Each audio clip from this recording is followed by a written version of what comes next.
Shwmai a croeso cynnes, and welcome to the What's Your Story podcast. I'm James Owen, a Welsh filmmaker and storyteller, and I'm passionate about sharing stories. This podcast is all about business owners sharing their journey, and we'll be speaking with directors, entrepreneurs and creatives from all across Wales to learn from their experiences. We believe everyone has a story to tell. What's your story? Shwmai a croeso, welcome to the next episode of What's Your Story, and we've got a really exciting one for you today. On today's episode, we have a Royal Marine Commando, a health and well-being coach, a cold immersion water expert. I'm really excited to have somebody from Swansea across the bridge today, Phil Jones, who has joined us. Phil, thank you so much for coming to share your story. Thank you for having me. I'm excited. You're welcome. You're very, very welcome. Great intro. I love that. Thank you. I practice for that. Phil. For those maybe listening, watching the podcast today, how might you share your sort of day-to-day living now in 2025? Who is Phil Jones and what is SoFit? Absolutely. So day to day that changes. Goodness me. Single. No day is ever the same. Running a business. No, it's not. Running a business, running a family, you name it. Obviously, like you said, former Royal Marine Commando turned wellbeing expert. And really, what I do and what my company do, we create high performers by optimizing their well-being, dealing with their stress management, resilience, building resilience within individuals and also teams, and really allowing companies to value their staff. I think that's been lacking a lot over the years. And very simply, how can employers, teams really help support people's well-being in the workplace? Well, for me, people's health equals performance, and if you are operating, I tell you what, it's like having a car. Okay, if you've got a diesel car and you put petrol in it, how far are you going to get down the road? Not very far. Not very far. And it's the same with us. We are very resilient and we can cope, under immense pressures and stresses. But if we can treat our bodies and our minds like Formula One cars and finely tune them, then you're going to get the best performance out of them. And that is the same in the corporate world. You know, we've had a habit of, especially sort of post-COVID, of cracking the whip and just pushing people to their absolute limit. And sadly, we're in a mental health epidemic, and I think that's part of the reason. So for an organisation or a company to value their staff and give back and say, hey, look, let's look after you better, because you are, 80% of our lives are actually working. So it's a way to give back, but it's also a way to get better performance and outcomes. Brilliant. And when we're performing at our best, ultimately, our businesses do better, doesn't it? Indeed. So growing up in Swansea, probably didn't imagine yourself running a health and wellbeing consultancy. What was it like for you leaving school? Oh, school. I don't want to talk about school. No, so, I mean, I'll be honest, and I often talk about this when I'm speaking to the younger generations and the school visits I do and things like that. I didn't engage with school well at all. I didn't connect with the mainstream education. Wasn't because I wasn't bright or intellectual. I just didn't learn that way. I was the boy outside climbing trees, running around, getting muddy and getting up to mischief. So I left school with no GCSEs. So I couldn't even apply for college, never mind attend college. However, I had this belief or this want or need to be someone or be a part of something special. And I've got a background, or my family's got a background in the military, and I decided to join the Royal Marines. So the age of 18, you joined the Royal Marines. It's very difficult to get a place in, very competitive. There's certainly high standards. So what was it like for you at the age of 18, getting that place? Where was life going to take you at the age of 18 in the Marines? Well, first and foremost, was trying to get into the Marines and try and pass. And we had an interesting conversation off air about what's the difference between the Royal Marines and the regular army and things like that. And I soon realised, with a lot of press-ups and a lot of running, that it was physically massively demanding on a young man. And like I said, I think the stats now is out of 1,000 people that apply, just one person will get through and earn that coveted green beret. So it was a huge challenge, but something that I embraced. I took day by day, a bit like life now, and I got there. You got there, and out of very few, how many thousands or hundreds of people now operate in the Marines? Because it's quite competitive. It's an extremely high standard of skill, discipline, and fitness. How many are in this sort of a group of people day to day now? Yeah, you're absolutely right. So I think Royal Marines are operating around between 4,000 and 5,000 people, and it is an elite fighting unit. The basic training is the longest and most arduous training in the world, not just the UK. So it is a sought after career choice, and it's not for everyone, physically and again more mentally. Going off piste, but I remember the marketing campaign when I joined was 99.9% need not apply. I was like, I want to be the 0.1% then. And I loved that. That drew me in. However, it put a lot of people off. So they quickly had to change that sort of marketing campaign. People were like, oh, well, I won't bother then. So yeah, it's an organisation and an armed force which is recognised and respected, worldwide. That's great. I'm sure from your family background with some of them in the armed forces would have been very proud of you getting a place in the Royal Marines. And you served in the Marines for 10 years, which is quite a stint. What were sort of the things that you were learned, or maybe some of the highlights and skills you picked up for that 10-year period? Oh, to be honest, loads. And that's something that's transitioned into the business world as well for me.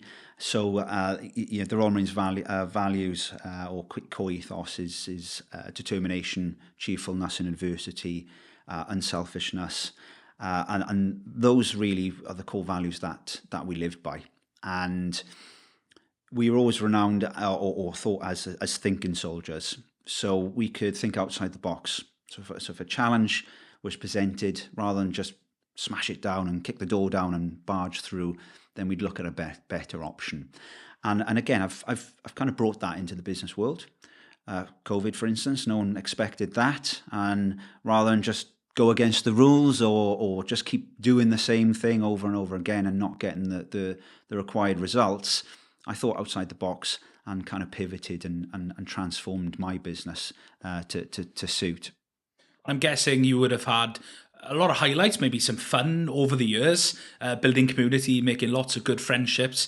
But I'm sure there were a lot of tough times because perhaps you would have had to do some things that maybe you didn't want to do, or maybe your ethics and your personal values might have wrestled with some of the things you're tasked as somebody in the armed forces. So yeah, are you allowed to share some stories of your time in the Marines? I can share some. But not all. Sadly, I'm sworn to secrecy, top secret, signed off there. But no, I mean, I served in conflict all around the world, Afghan, Syria, places like that. So I've been to some quite harsh environments, seen some difficult things, and had to operate under extreme pressures and difficult conditions. And you've actually come face to face with the enemy. This is a type of conflict and war you've been on campaigns where you've been out fighting. Yeah, absolutely. Daily is the answer to that, and it you really sort of find who you are as a person and what you're capable of. But more importantly, and the famous quote is for Queen and Country, but when you're in the trenches, it's not for that. With all due respect, it's for your oppos next to each other. You're sort of fighting to keep them alive and make sure that everyone gets home. Wow, yeah, I'd love to hear some of those stories, but I respect your sort of your privacy and maybe legally, if you've signed. I mean, I sign NDAs on some jobs, right? So some things Yes. I can't say, but I think there's a greater level of secrecy from your Yeah, a time. bit of a gagging order in some places, but Yeah, yeah. I bet. But you would have had some good fun. You would have travelled the world, which is, yeah, pleasure for some people. But to, yeah, travel to some really cool places, I guess, in sometimes. But yeah, you would have been, parachuting and things like that. That must have been a cool experience. Yeah, absolutely. And I was always a believer in this. The advice I always give is, your career is your own destiny. And actually, my brother is also a Royal Marine, and he gave me the advice of, look, volunteer for everything. Doesn't matter if it sounds crap, just do it. And that's kind of the mantra that I took. So whenever an opportunity came up, I'd put my hand up. So, but yeah, to answer your question, yeah, skydiving, scuba diving, piloting hovercrafts, jumping out of helicopters, being on submarines. So, yes, I think a very lucky and an enjoyable career. Like, what a privilege to be part of that elite club of being a Royal Marine Commando. What was it like for you transitioning out of that sort of stint of being in the armed forces, being at such a high level of being trained, and let's be honest, it was hard work being in the Marines, very very difficult and tough. What was it like for you then transitioning, coming out? Well, firstly, what was the reason? Why did you leave? That's a really good question, which I get asked a lot, and the real answer is I achieved everything that I wanted to do.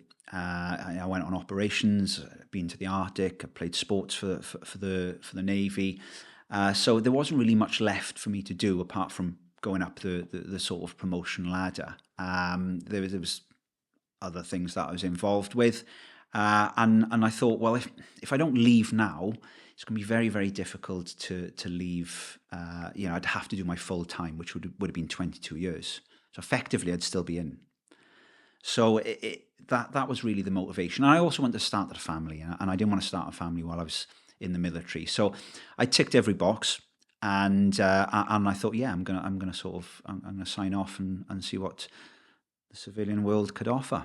I'm sure part of your identity at the time, like you said, for Queen and Country, you were there fighting for your teammates. Your identity, your life becomes a Royal Marine Commando. So what was it? What was that like transitioning out into civilian life? Because you're still a Royal Marine Commando, right? But everything you've learned and trained to be is now all of a sudden different. And was that a struggle for you transitioning into sort of civilian life?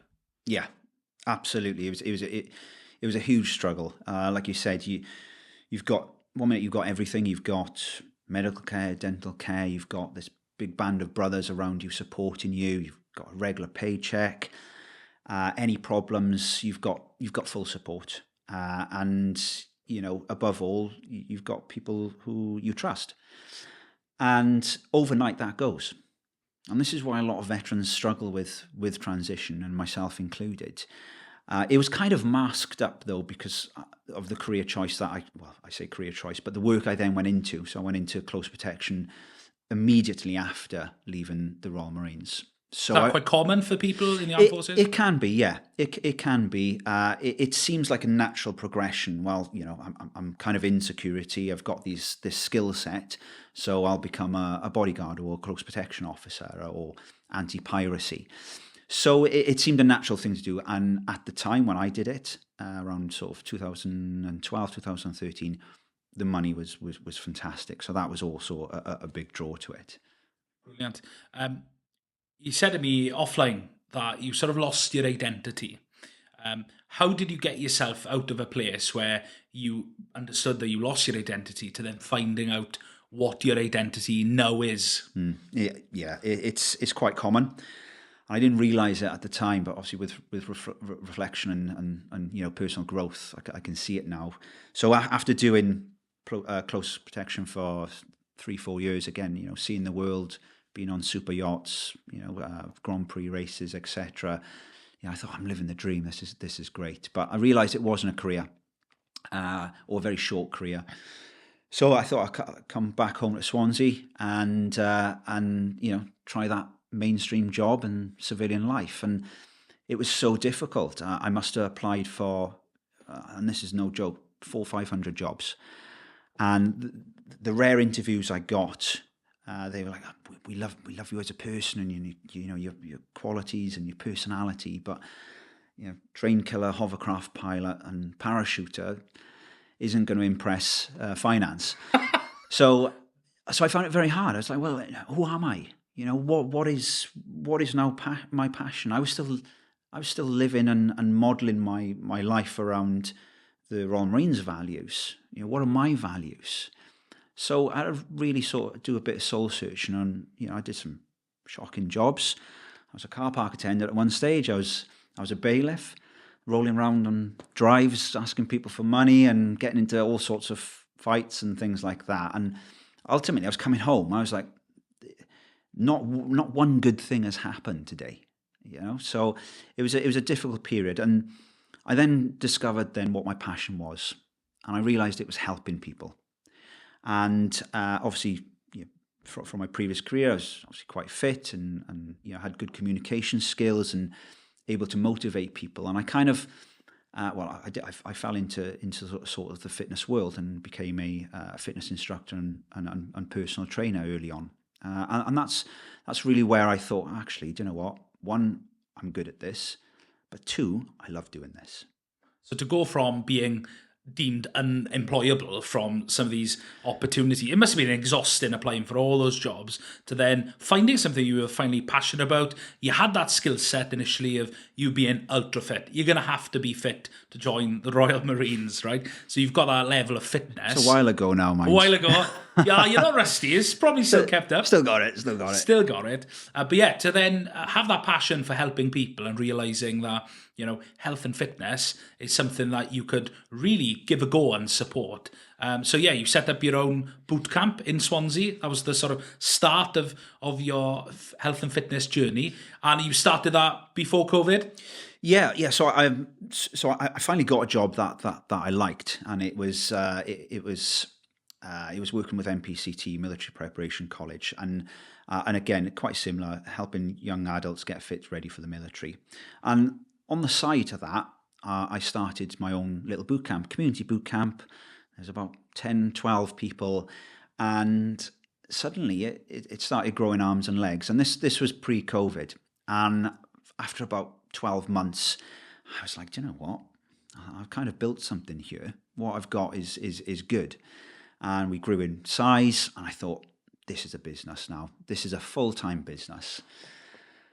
So I quit my job 3 weeks before the first lockdown to take my business full-time. And was the business plan, sadly. So adapt and overcome was the flavour of the month then. Is that a marine value there? Yeah, it is. Yeah, it's kind of a military. Thankfully, some of these values come into play in your sort of business values. So yeah, what did you do to pivot the business then in lockdown to make it succeed? Yeah, absolutely. And determination is one of the values. Cheerfulness and adversity. So I was able to laugh at the most silliest conditions and rules we were under, and I was soon kind of in demand. Obviously, it was uncharted territory for every single business, and also employees. People, they were working at home. They weren't used to that. They were stuck in their house. So a lot of companies are coming to me and going, "Oh, look, we want to do something for our staff, and what can you do?" And at the time, I was again adapting and overcoming. I was looking at more holistic approaches to well-being, breath work, cold water immersion, things like that. And I suddenly saw, or an opportunity was created to then become a more of a health and well-being organisation, and that's really how SoFit was born. Brilliant. Because I'm sure lots of people would now appreciate some of the challenges that we all faced as individuals, as a nation, because the amount of mental health incidents is on the increase. Anxiety, depression is all increase, and COVID has played a big part of that. So health and well-being must be a key focus for people who are running businesses and rely on people to build and grow their team. So I think that the sort of area that you've picked, you're not going to be short of work because people need to have good, healthy mental health, good, healthy principles in the workplace. And as you said earlier, ultimately it's about creating high performers. And if you're healthy and happier in performing in your job role, then that business ultimately is going to do well. So the idea to start SoFit Health and Wellbeing is, it makes perfect sense to me. Absolutely. And it fits with your skill set, and it fits with the need that we have in the workplace here in the region in South West Wales. Now, you sort of lost your identity when you come out of the Royal Marines as a commando. You then realised later on in life that actually you experienced what you then had been diagnosed as PTSD. You'd realised quite a late period into this post-civilian life that you were experiencing PTSD. Do you want to tell me a little bit about how you got to that stage, and then maybe that's helped you, encouraged you to help others? Yeah, absolutely. And,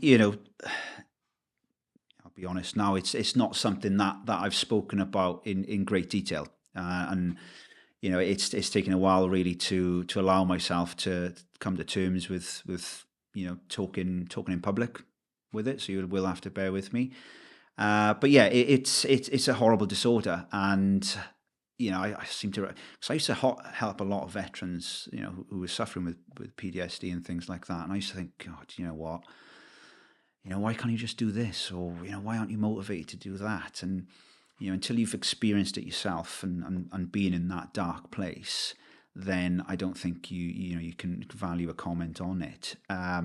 So yeah, it was a big shock to me. Obviously being a health and well-being guru, I do all the right things. I look after my mental health. I eat well. I exercise, and then suddenly, bam! You've got it. You've been diagnosed with it. So, on a personal level, I went through an absolute roller coaster of emotions. There was shame, there was guilt, there was embarrassment. I felt a fraud. I thought, I own this health and well-being company, and here I am unwell.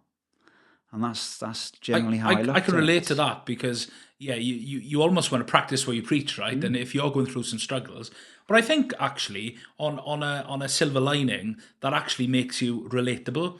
Because for me, I could never be a mental health coach, if that's even a thing, or I think a counsellor, because I've never truly experienced what it's like to have really bad mental health. I think I've been blessed in a way that I'm built differently, and I can just always talk myself out of the problem. You are definitely built differently. I am built differently, but mentally, it's like, who knows, right? Me and my wife, we've been married for 5 years. We don't have children yet. Down the line, I might well experience that level of bad mental health, but thankfully through my own learned experiences, my faith, I can always talk myself out of a problem. But I think it makes you really relatable, Phil, because if you've experienced it, you know what it's like for other people.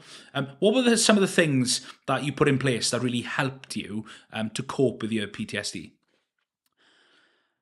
Just to go back to a point, children will ruin your mental health. So just choose carefully what you want to do there. I've got 2 young boys, and boy, they test my mental health on a daily basis. To answer your question, so I mean, like I say, I was practicing a lot of these sort of holistic things and trying out new things to then hopefully help my clients with and help organisations with, and I then started engaging in cold water immersion. So sometimes called cold water therapy. And that is basically an act or process of getting into very cold water and overcoming that fight or flight experience, and then having a lot of mindfulness at the same time. So it's got many, many benefits. And for me, that was a huge mainstay for through my sort of diagnosis and then treatment after. It just kept me focused. It just gave me an endorphin rush and boost, which I needed. And I think without it, I don't think I'd be in the place where I am, and that is definitely the truth. Something that saved you. Yeah, absolutely, 100%. Great. And you're quite passionate about cold water immersion or cold water therapy. It's got different names. A lot of it's not therapy yet, but I will come back to you in a few years when I've conquered that. When you've conquered that. But there is a lot of science to it. And Wim Hof has obviously made a name for himself in this sort of space that people have taken on board. But it is something that needs to be treated with care.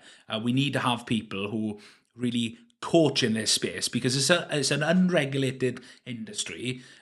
But it's quite fair to say that you're quite passionate about the research element because people need to be coached into how to experience this sort of cold water immersion.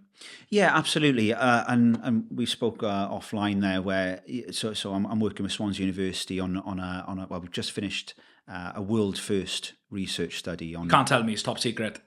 I can tell you that. That's fine. But it's a world first study on veterans with PTSD and looking at the benefits of cold water immersion. And I can't tell you the data yet, but the raw data looks really encouraging. And like you said, there's practitioners out there or influencers out there that are saying, right, just get yourself into a freezing cold barrel with loads of ice. And I'll hold my hands up. I was one of those people, especially with that marine mentality of, right, I'm going colder today. I'm going longer today. I was coming out like a lobster, and it was taking me then all day to warm up. I was just like this, and I thought this is actually not nice anymore.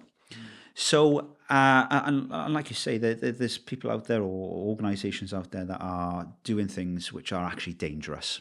And again, that is my main goal: to make it a safe, efficacious practice where people can enjoy the benefits safely. And like we said, cold water shock starts at 15 degrees. 15 degrees. Okay. And I know some people getting into 2 degrees, 3 degrees, things like that. And quite frankly, it's dangerous. It is dangerous. And I absolutely hate saying there's a danger involved because if it's done correctly, there's not, or very minimal. There's no screening being done. So this is all that we've worked on, and we'll be in a position to hopefully help practitioners out there very, very soon. Excellent. And what are some of the simple benefits that people who maybe want to explore this area, or it's an area that they can get involved with because they're struggling with their mental health? What are some of the simple benefits of cold water immersion? Oh, that's a podcast in itself. To really, the main benefits is it helps build resilience, and it gives you a big endorphin rush and a big dopamine rush. So what will happen when you're in the water? You'll go into your fight or flight, which is almost like a panic mode. It's like, oh my God, we've all been in cold water. It's like, put your toe in. I'm not getting in that. But once you can overcome that and you can calm your mind and calm your nervous system, then that gives you a real sense of mastery through the day. So for me, I'll go in the morning and I've just got an immediate calm. That person that's cut me up on the school run, I'm not beeping the horn. Those emails that really tick me off normally, it's like, okay, it's fine. Because I've mastered something already in the day, and I've achieved that challenge of the water. But on a hormonal level, it's still new uncharted territory. But like I say, we know that increased dopamine, which basically is the love hormone. So it makes you feel nice to people, make you feel good to people. You're just happier, you smile. So you get that warm euphoria feeling. I say warm, that's a pun. But afterwards. And look, that can last up to 4 to 5 hours. Wow. Okay, and some research has compared it to the effects of cocaine. So when people have that buzz, it's a very similar sort of feeling to that. Wow, that's really interesting. As someone who's never experienced drugs, that's it's quite a shocking stat there that it can give that positive effect. And water's free, right? So why would you take cocaine if cold water therapy does something similar? Exactly. But you say that some of the councils around you these days will probably charge people to go into the sea soon. But my goodness, that exists? No, it doesn't. I might have to edit that out. Okay. I've given them a new There's business no plan. editing here, Phil. There's no editing here. Where is your sort of favourite place to go? Do you dip at home? Do you go to the sea, to lakes? All three. So there's various mechanisms. So I started with cold showers because that was I say easier. I find that harder actually. I think because you've just got that temptation to go warm again. I personally, my personal favourite is the river. I just find it's much more calming. You've got some wildlife. You've got the flow of the stream, so it's quite soulful. And then you've got your tanks. So in my back garden, I'm an ambassador, luckily, for Lumi and Myo Chill. So they send me chillers and tubs to try out. So nice. So I've got a chiller in the back garden, so I can set the temperature and get in. I love that when I've got the kids because, we all know what it's like in the morning. It's busy, it's rushing. It's like, oh, do you know what? I need something. I haven't got time for a full exercise class. I can't go to the sea. I'm in the tank, 4 or 5 minutes. Job done. And they watch and they come out and splash me, and it's kind of a family routine now. And then you've got the sea. Me personally, that I feel it gives a different effect. Reason being, you've got the waves, you've got the current, you've got the wind. It's a different feeling. It's almost of a survival feeling. You feel you've conquered something a bit more. Does the sea tend to be warmer than a typical river? No, and again, common misconception, rivers are colder because they come down from the mountains. So that's probably why I like the river more. But also, like I say, with the sea as well, you've got rip currents, you've got waves. So, you see people taking these big groups in, which is great. But are they practicing safe? People diving into waves or, incorrectly equipped as well. So you've got to have gloves, you've got to have boots for certain individuals. Obviously, my time in the Marines, my specialization was landing craft coxswain. So I know the rivers. I've done beach assaults, hovercraft pilot, you name it. So it's my bag. Yeah, I know that. They're the 4 mechanisms. I prefer the river, but hey, if it's cold and wet, you're winning. Brilliant. And SoFit, you're making a bit of a name for yourself in the industry now. Over the last couple of weeks, you've had some coverage on the news. You've been on radio to really push this. What are you exactly trying to push now in this space? The goal I set out was to help hundreds of thousands of veterans with PTSD. That's the goal, and that's not changed. To do that, we obviously have got to do more research. The next phase now is lined up. Hopefully later this year, it'll be a bigger sample. It'll be a more controlled environment, and really, I want to really dig deep on, the temperatures we need, the time you need to spend in there, safe practice, what works for what condition. And it's similar to the fitness industry. If you want to be a fast runner, you're not going to lift weights. So there's different ways we can facilitate cold water immersion, and it's not for everyone, and that's important as well. It can create heart issues and things like that if you've not had the correct screening. So that's really my goal is to help as many people as I can who suffer with PTSD. To keep them engaged with talking therapy and to really make it safe as possible. Yeah, that's great.